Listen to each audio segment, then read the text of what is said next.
Assalamualaikum warahmatullahi wabarakatuh. Bismillahirrahmanirrahim. Allahumma sholli wa sallim ala sayyidina Muhammadin wa ala alihi washabbihi asma'in amma ba'du. Sebetulnya saya membela semua umat Islam itu ahlul jannah. Karena saya ini ibarat marketing. Kalau orang Kristiani itu kan setiap orang mati sudah tenang bersama Bapak di surga. Jadi kampanye itu menarik sekali.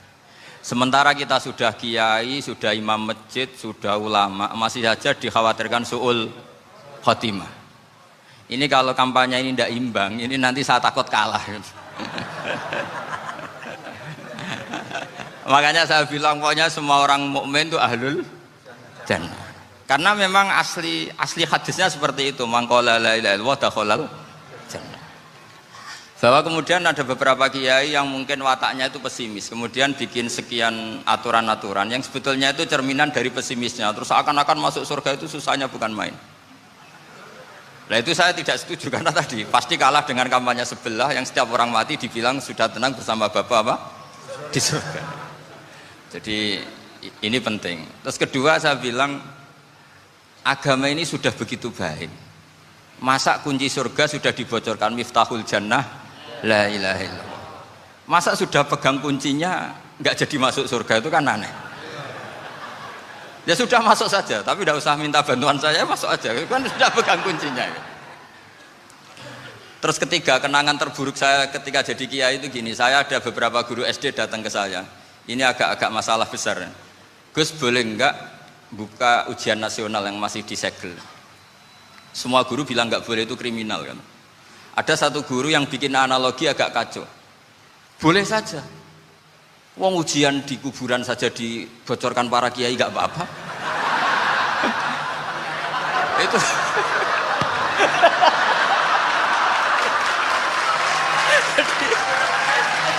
Tapi ini kriminal ya. Perhatian kepada kiai, nggak boleh memukul pemateri.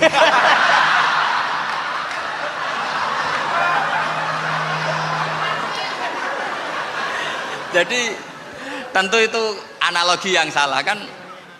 Marrobuka kan, Tuhan kamu siapa, Nabi kamu. Tuhan kamu siapa, Nabi kamu siapa, imam kamu siapa. Ini kan sudah dibocorkan oleh para kiai. Artinya apa? Nak raiso jawab kebablasan gitu.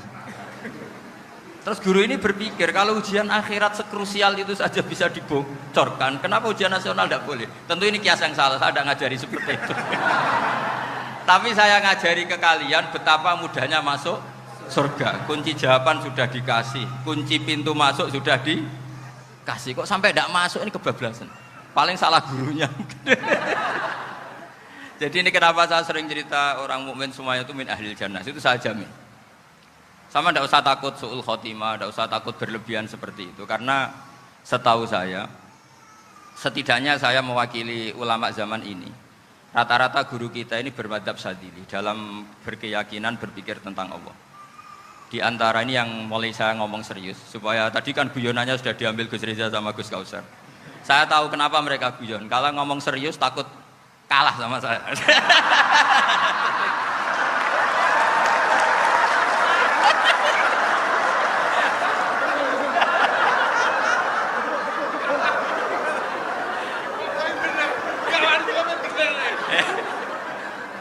Karena saya ini sudah terkenal pemikir serius, jadi artinya itu satu kepintaran mengalihkan, ya, oh ya, sudah itu satu kecerdasan. Tidak hanya ngalim tapi betul cerdas. Betul cerdas. Jadi itu bukti beliau-beliau ini cerdas itu. Saya berpikir begini, ini madzhab Syadzili. Kita semua tentu Syadzili karena kita semua ngaji kitab hikam. Kita tahu kitab hikam itu muridnya Abul Abbas Al-Mursi. Abul Abbas Al-Mursi muridnya Syekh Abil Hasan apa? Asy-Syadzili. Saya masih ingat betul makalah itu dan saya ulang-ulang. Setiap saya ngajar di sarang saya ajarkan ini. Kilali kata Abul Hasan Asy-Syadzili, saya pernah dapat hatif, dapat semacam ilham. Apa makna min syarril waswasil khannas? Itu kata beliau dijawab oleh hatif itu. Hatif itu nggak perlu diterjemah tadi ada karena tadi diajarin itu. Apa yang dihidupkan itu nggak perlu dijelaskan. Kata hatif tadi. Waswasun yadkhulu bainaka wa baina habibika.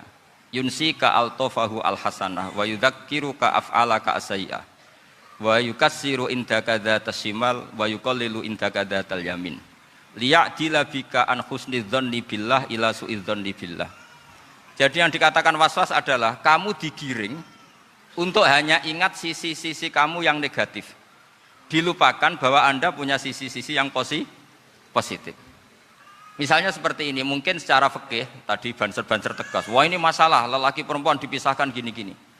Tapi kenapa Ghazali bilang ya sudah gini gak apa-apa.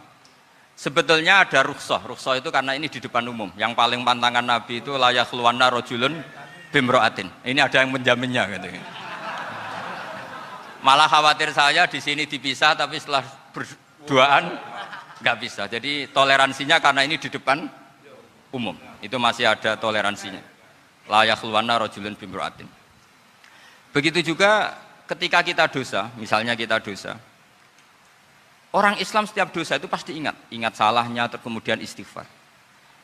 Dan ketika satu kebaikan dibandingkan keburukan, itu kata semua ulama, karena sayyi'ah itu bernilai 1, kebaikan bernilai apa? 10. Itu masih surplus berapa? 9. Jadi itu cara berpikir Abu Hasan Asyadzili. Kenapa kamu harus berpikir positif tentang Tuhan? Sekali berpikir tentang negatif, itu bahaya betul. Misalnya begini, kamu berpikir tak rewangi jadi kiai, sujud, rukuk, ternyata aku tetap mlebu neraka. Gunane apa? Itu menurut saya kan nggak punya akal. Sujud itu satu kelaziman menghamba kepada Allah. Normalnya seorang hamba itu ya sujud. Kemudian gara-gara kamu ingin masuk surga, terus logika kamu dibalik. Gunanya apa saya sujud? Ternyata saya masuk neraka. Itu pertanyaan yang benar-benar bodoh dan itu menjadikan Allah benci. Logikanya dibalik begini. Ini saya ngomong serius karena ini bentuk kemenangan saya. Ini bentuk kemenangan saya. Saya berkali-kali ngomong di kota pelajar di Jogja karena banyak pengujinya juga. Bukan sekedar pendamping tapi penguji. Banyak yang profesor, bukan sekedar doktor, banyak yang profesor. Jadi biar ini dok. Begini, saya pernah ditanya sama seorang dosen, Gus, saya ini ngaji hadis banyak, tapi ada yang saya tidak paham, yaitu mangkola la ilaha illallah dakhalal jannah, ada kalimat wa in zana wa in saraka. Meskipun pernah zina, pernah maling. Ini kan seakan-akan mentoleransi perzinaan dan pemalingan.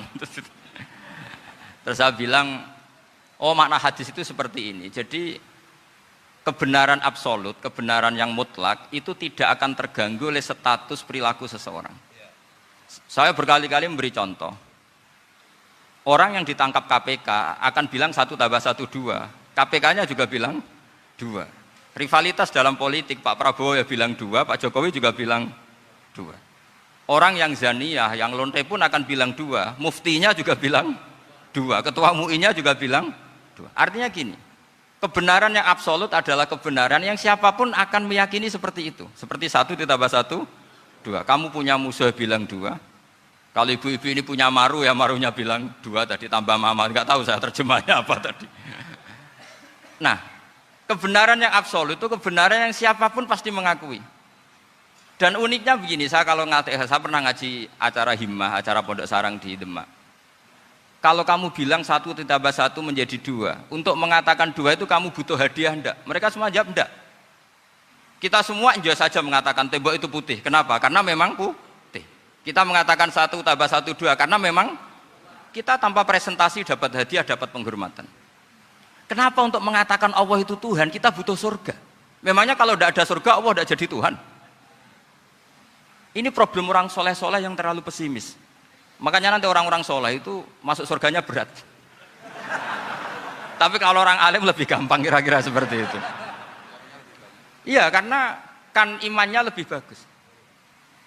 Dalam hadis qudsi Allah ini yang dibuli orang-orang soleh. Laulam akhluk jannatan wala naron alam akun ahlan an uto'a, dalam hadis qudsi itu. Kalau saja saya tidak menciptakan surga dan neraka, apa saya tidak jadi Tuhan yang perlu ditaati? Apa kalau kamu tidak saya kasih uang 1 juta terus bilang 1 tambah 1 11? Enggak kan? Tetap bilang berapa? 2. Kalau kebenaran absolut yang 1 tambah 1 kamu bilang 2 meskipun tanpa mendapat hadiah. Kenapa untuk bilang Allah Tuhan kamu butuh hadiah surga? Itu kan serai ikhlas belas. Makanya saya terus mengajarkan ikhlas. Ikhlas itu bisa dilatih dengan akal, dengan pikiran, bil ilmi lah. Harus dilatih. Nah di sini ini momen atau makna yang mestinya harus difahami wa inzana bahwa kalimat ini sah meskipun dilafadzkan seorang yang pernah zina. Sama seperti 1 tambah 1 2 sah, diucapkan siapa saja sah. Dan siapapun akan mengucapkan itu secara ikhlas. Ini penting saya utarakan. Sehingga setelah ada firqah-firqah takfiri yang mengatakan orang megang keris itu syirik, ke kuburan syirik, ini syirik. Itu salah besar. Salahnya adalah tadi kalimat-kalimat atau kebenaran-kebenaran absolut ini sudah jadi sibghatullah man ahsanu minallahi sibghah. Kalimat ini begitu absolut di hatinya orang mukmin.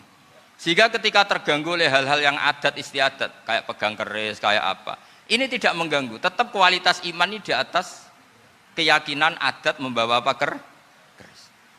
Kalau orang membawa keris menjadi syirik karena percaya sama makhluk. Orang misalnya kejawen kalau nggak bawa keris nggak nyaman. Orang kota itu kalau nggak bawa ATM juga nggak nyaman. Itu tidak dihukumi syirik. Kamu pergi lupa bawa HP nyaman enggak? Enggak, kenapa tidak dihukumi syirik?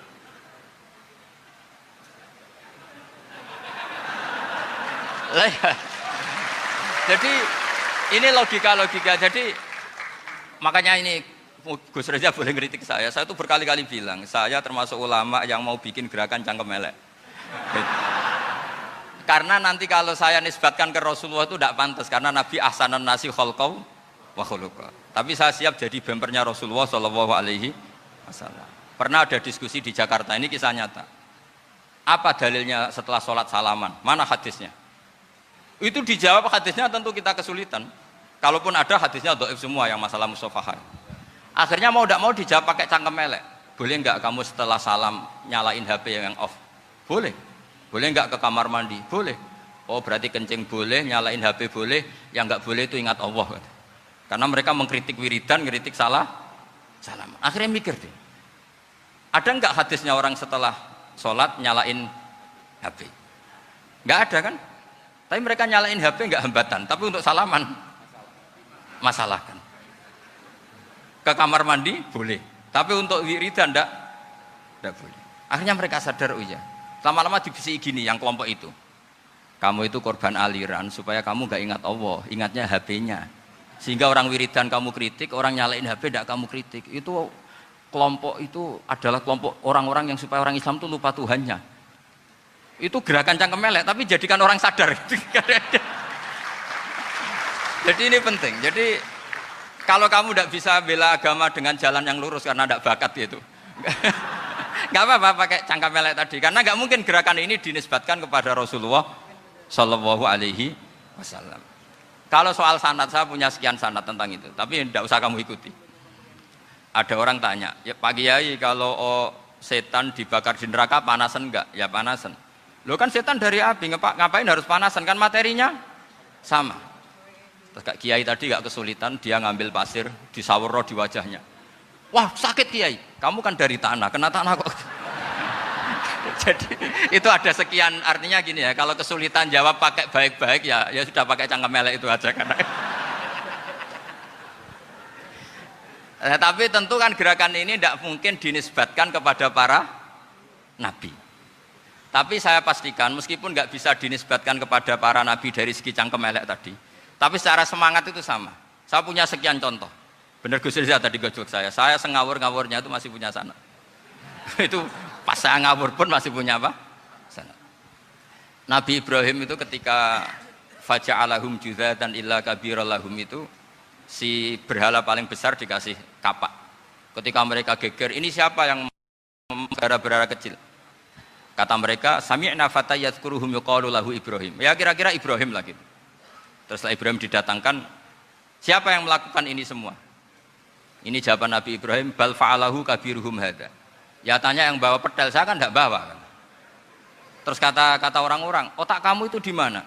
Masa berhala disuruh nanya, kan nggak bisa ngomong.